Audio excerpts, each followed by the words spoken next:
Taip, darom rankų tiesimą gulint. Eik paimk lazdą, ne? Imitaciją padarysim tokią. Po to su štangutė bandysim. Tai va čia atsigulk ant nugaros. Ne?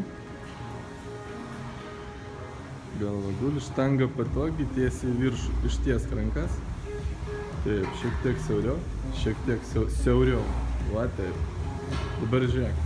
Truputėlį ištiestas rankas, vat, kad tas daiktas virš akių būtų. O, rankų kampas toks maždaug, šiek tiek link galvos.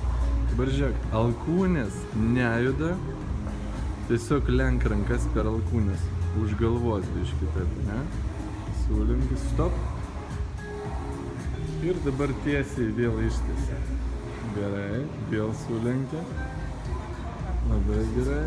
Ir ištiesi su iškvėpimu būtinai. Nuleidžiam, įkvepiam, ištiesiam su iškvėpimu.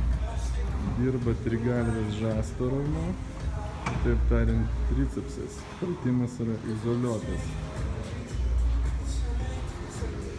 Taip, dabar žiūrėk, dar ištiesk rankytės, kojas užkelk į viršų. Ne? Va taip mes apsaugom juosmenį, ne? Prispaustas jausmom. Ir darom tą patį su rankom. Su iškvėpimu. Labai gerai, šaunuoliai.